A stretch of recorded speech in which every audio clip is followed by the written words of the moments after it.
അയാളുടെ ആക്രമണമാണ് ശരിക്കും പിണറായി വിജയൻ ഏറ്റവും കൂടുതൽ ദോഷം ചെയ്യുന്നത്, പേടിക്കുന്നത്, ഭയപ്പെടേണ്ടത് എന്നാണ് എനിക്ക്. അയാളുടെയൊക്കെ നിയമസഭയിലെ സാന്നിധ്യം CPM ഉണ്ടാക്കാൻ പോകുന്ന ദുരിതം അത് ചെറുതായിരിക്കില്ല. പറ്റില്ല, മരുമാനിട്ട് കിട്ടുമല്ലോ. അതെ, മനസ്സിലായില്ലേ? മരുമാനെ അമ്മായിയപ്പനെ ഒരുമിച്ചിട്ടായിരിക്കും തല്ലിച്ചതയ്ക്കുന്നത്. നമസ്കാരം. മുഖ്യമന്ത്രി കസേരയിലേക്ക് ഇതുവരെ ആളെത്തിയില്ലെങ്കിലും ഇന്നോ നാളെയോ അതിനുള്ള തീരുമാനം ഉണ്ടാകുമെന്നാണ് പ്രതീക്ഷ. എന്തായാലും അതിനുശേഷം 33 MLA-മാരുമായി LDF നിയമസഭയിലെത്തുമ്പോൾ 32 MLA-മാരുമായി പിണറായി വിജയൻ അവരെ നയിക്കുമ്പോൾ, പ്രതിപക്ഷത്തെ നയിക്കുമ്പോൾ പിണറായി വിജയൻ്റെ അവസ്ഥ എന്തായിരിക്കും എന്നുള്ളതാണ്. കാരണം ഈ 33 പേരിൽ കൂടുതൽ പേരും മധ്യവയസ്കരും വയസ്സരുമൊക്കെയാണ്. ആകെ 1-2 പേർ മാത്രമാണ് ചെറുപ്പക്കാരായിട്ടുള്ളത്. പക്ഷേ UDF-ൽ കൂടുതൽ പേരും യുവ നേതാക്കളാണ് എന്നുള്ളതാണ്. ഇത് പിണറായി വിജയനെ എങ്ങനെ ഇത് മുന്നോട്ട് പോകാൻ കഴിയും എന്നുള്ളതാണ്. കാരണം പലപ്പോഴും പിണറായി വിജയൻ മുഖ്യമന്ത്രിയായിരുന്ന പലപ്പോഴും മാത്യു കുഴൽനാടൻ ഉൾപ്പെടെയുള്ള നേതാക്കളെ ചോദ്യങ്ങൾ ചോദിക്കാൻ പോലും അനുവദിക്കാത്ത ഒരു സമയമുണ്ടായിരുന്നു. അതിൻ്റെ എല്ലാം പകരം അവർ വീട്ടുമോ? 2021-26 കാലഘട്ടത്തിലെ CPM-ൻ്റെ നിയമസഭാ കക്ഷിയുമായി വേണം നമ്മൾ ഇനി വരാൻ പോകുന്ന നിയമസഭയെ നമ്മൾ താരതമ്യം ചെയ്യാം. 2021-26 കാലഘട്ടത്തിൽ 99 അംഗങ്ങളായിരുന്നു. അപ്പോൾ ആ 99 എന്ന് പറയുന്നത് പിണറായി വിജയൻ്റെ നേതൃത്വത്തിലുള്ള ഒരു വലിയ വമ്പൻ ഒരു ഭരണപക്ഷം. CPM-ന് തന്നെ ഏതാണ്ട് 60-62 MLA-മാർ, പിണറായി വിജയൻ എന്ന് പറയുന്ന ഇരട്ടച്ചങ്കൻ്റെ നേതൃത്വം, മന്ത്രിമാരിൽ തന്നെ ചെറുപ്പക്കാർ, P. Rajeev, MP Rajesh, KN ബാലഗോപാലിനെ പോലുള്ള ചെറുപ്പക്കാർ, ട്രഷറി ബെഞ്ചിൽ ഒരുപാട് പ്രസംഗിക്കാൻ കഴിവുള്ളവർ, നിയമസഭയിൽ ബഹളമുണ്ടാക്കാൻ വരെ ഉൾപ്പെടെ കഴിവുള്ളവർ, അവരായിരുന്നു LDF-നെ നയിച്ചത്. ഈ UDF-ലേക്ക് നമ്മൾ വന്നാലോ? UDF-ൽ നേതൃസ്ഥാനത്ത് VD സതീശൻ ഉണ്ടായിരുന്നു. അയാൾ നിയമസഭയ്ക്കകത്തൊരു വാഗ്മിയായിരുന്നു. രമേശ് ചെന്നിത്തല, മാത്യു കുഴൽനാടൻ, PC വിഷ്ണുനാഥ്, രാഹുൽ മാങ്കൂട്ടത്തിൽ ഒരു സമയം വരെ ഉണ്ടായിരുന്നു. പിന്നെ തിരുവഞ്ചൂർ രാധാകൃഷ്ണൻ. ഇത്രയും പേരാണ് ഉണ്ടായിരുന്നത്. അപ്പോൾ വലിയ തോതിലുള്ള ഒരു മുൻതൂക്കം CPM-നുണ്ടായിരുന്നു. കാരണം എണ്ണം കൊണ്ട് തന്നെ അവർ കോൺഗ്രസിനേക്കാൾ വളരെ മുന്നിലായി.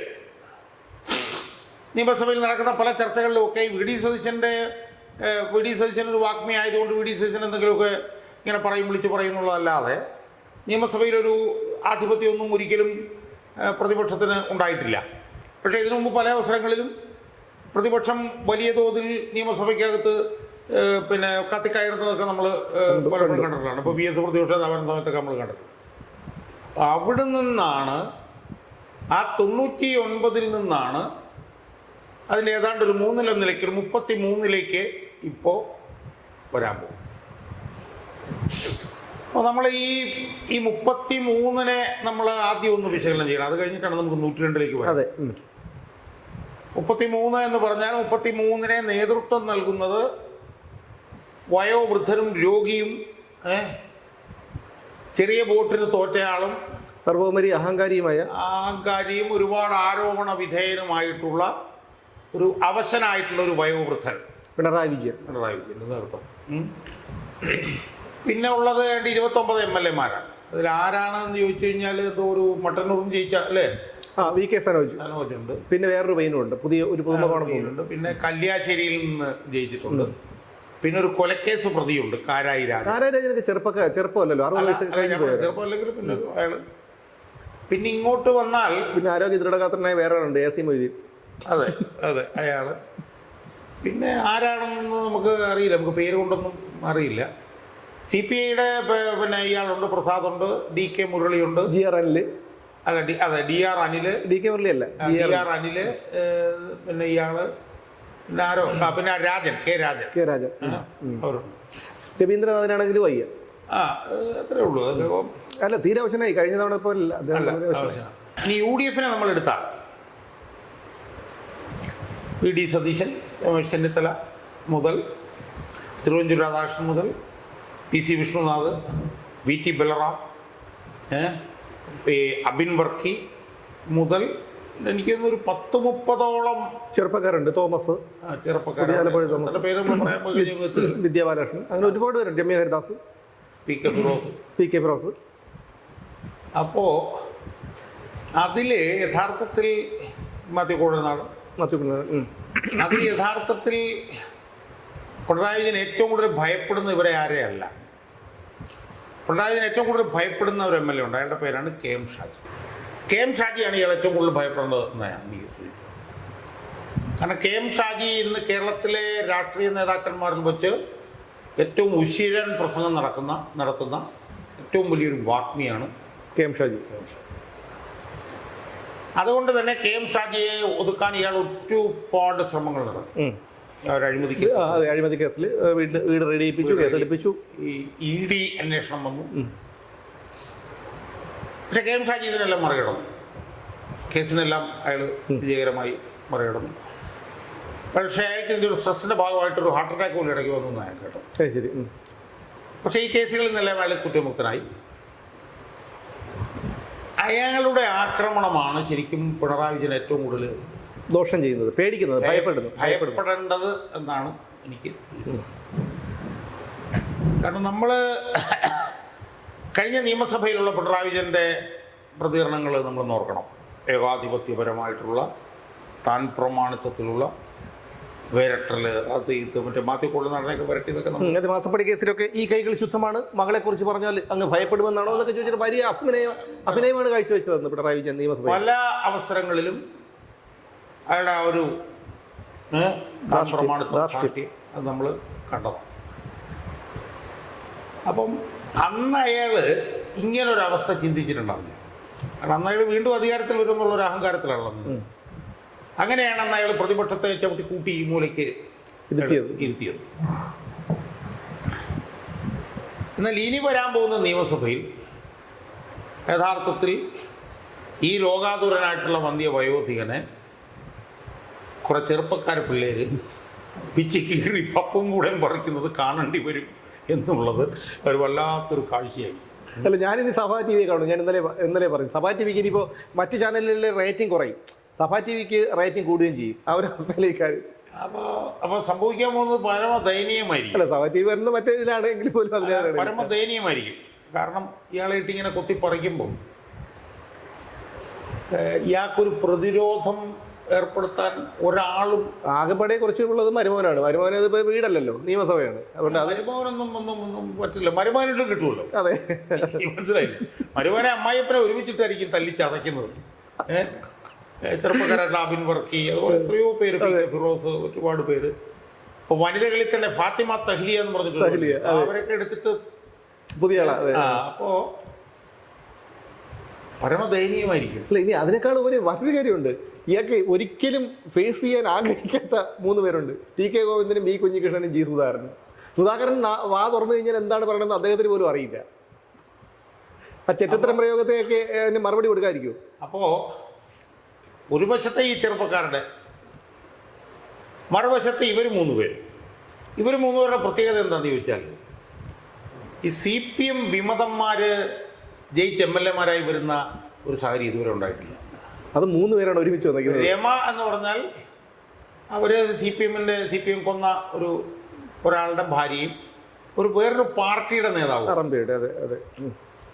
പക്ഷെ ഇവർ വരുന്നതിൻ്റെ പ്രത്യാഘാതം അങ്ങനെയല്ല. ഇവർ CPM-ന്റെ വിമതരായിട്ട് തന്നെയാണ് വരുന്നത്, അല്ലാതെ അവർ ഏതെങ്കിലും ഒരു പാർട്ടിയെ പ്രതികരിച്ചല്ല. അതിൽ തന്നെ പാർട്ടിയുടെ കോട്ട കൊത്തളത്തിൽ നിന്നാണ് 2 പേര്, TK ഗോവിന്ദനും കുഞ്ഞികൃഷ്ണനൊക്കെ വരവെന്ന് പറഞ്ഞു കഴിഞ്ഞാലല്ലോ അതൊരു, ഞാൻ പറഞ്ഞ അയാളൊരു സാധു മനുഷ്യനൊരു നരുന്ന മനുഷ്യനാണെങ്കിലും അയാളുടെ വരവിൻ്റെ ഒരു പ്രാധാന്യം നമ്മൾ കാണണം. പാർട്ടിക്കകത്തുള്ള അഴിമതി പുറത്തു കൊണ്ടുവരികയും ആ അഴിമതി പുറത്തു കൊണ്ടുവന്നതിൻ്റെ ഭാഗമായി പാർട്ടിയിൽ നിന്ന് പുറത്തു പോവുകയും, പാർട്ടിയിൽ നിന്ന് പുറത്തു പോയപ്പോൾ ഈ അഴിമതി താൻ ആർക്കെതിരെയാണ് ഉന്നയിച്ചത്, അയാളെ തിരഞ്ഞെടുപ്പിൽ മത്സരിപ്പിച്ചാൽ അതിനെതിരെ താൻ മത്സരിക്കും എന്ന് മുൻകൂട്ടി തന്നെ പ്രഖ്യാപിക്കുകയും, ആ പാർട്ടിയുടെ 50,000 വോട്ടിന് ഭൂരിപക്ഷത്തിന് ജയിച്ച ആ സ്ഥലത്ത് നിന്ന് മത്സരിക്കുകയും ആ പാർട്ടിയെ 6,000-7,000 വോട്ടിന് തോൽപ്പിക്കുകയും ചെയ്യുന്ന ഒരു വലിയൊരു ജൈത്രയാത്രയാണ് കുഞ്ഞികൃഷ്ണൻ നടത്തിയത്. അതെ അയാളുടെയൊക്കെ നിയമസഭയിലെ പ്രസംഗത്തിന് വേണ്ടി നമ്മൾ കാതോർക്കുക. അതെ, സ്വപ്നത്തിൽ പോലും കരുതിയില്ല വി കുഞ്ഞികൃഷ്ണൻ മത്സരിക്കുന്നു, MLA ആയി വരുമെന്നും ഈ ഒരു ആരോപണം മൂർധന്യാവസ്ഥയിൽ എത്തുന്നത് വരെ ഒരാളും കരുതാത്തൊരു കാര്യമാണ്. അല്ല, ഞാൻ പറഞ്ഞത് അത് മൂർധന്യാവസ്ഥയിൽ എത്തുന്നവരെ എന്നല്ല, തിരഞ്ഞെടുപ്പ് ഫലം വരുന്നത് വരെ. ചിലപ്പോൾ 80,000 ഭൂരിപക്ഷം ചിലപ്പോൾ ഒരു 4,000 5,000 കുറച്ചേക്കാം പരമാവധി. അതെ, അതിനപ്പുറത്ത് അയാൾ ജയിക്കുന്ന ഒരു സാഹചര്യത്തെ കുറിച്ചിട്ട് അയാൾ പോലും അവിടെ പ്രതീക്ഷിച്ചിട്ടുണ്ടാവില്ല. കാരണം എന്താ വെച്ചാൽ നമ്മൾ കാണുന്നായിരുന്നു അയാൾ വോട്ട് പിടിക്കാൻ പോകുന്ന തന്നെ അയാൾ വേറെ 1-2 പേരും കൂടെ ചേർന്നില്ല. അതെ, അയാൾ ആ പടം ക്യാമ്പയിൻ നടത്തിക്കൊണ്ടിരുന്ന ഫേസ്ബുക്കിൽ കൂടെയാണ്, അല്ലാതെ ഒരു ക്യാമ്പയിൻ ഇവിടെ ഉണ്ടായിരുന്നു. മറുഭാഗത്ത് കാടിളക്കിയുള്ള പ്രചരണം, 100 കണക്കിന് ആളുകളെ അപവാദ പ്രചരണം, ആക്രമണം എല്ലാം നടത്തി. 100 കണക്കിന് ആളുകൾ CPM-ന്റെ യോഗങ്ങളിൽ പങ്കെടുത്തു. അവരോട് CPM-ന്റെ സ്ഥാനാർത്ഥി ജയിക്കില്ലേ, നല്ല ഭൂരിപക്ഷം കിട്ടില്ലേ എന്നൊക്കെ ചോദിച്ചു. PK ശ്രീമതിയെ പോലുള്ളവർ ചോദിച്ചപ്പം മിണ്ടാതിരിക്കുന്നവരെ നമ്മൾ കണ്ടു. കിട്ടുമെന്നൊന്നും അവർ പറയുന്നില്ല, മിണ്ടാതിരിക്കുന്നവരെ നമ്മളൊരു കാരണം കിട്ടുമെന്നുള്ളതിന്റെ ഇതാണ് ഞാൻ പറഞ്ഞത്. സാധാരണ ഇതിൽ കിട്ടും എന്ന് പറഞ്ഞിട്ടാണ് CPM കാരൻ പോയി തിരിച്ചു കൂത്താക്കുന്നത്. അവിടെ കിട്ടുമെന്ന് പോലും പറഞ്ഞില്ല. അതുപോലെ തന്നെയായിരുന്നു തളിപ്പറമ്പിലും. തളിപ്പറമ്പിലും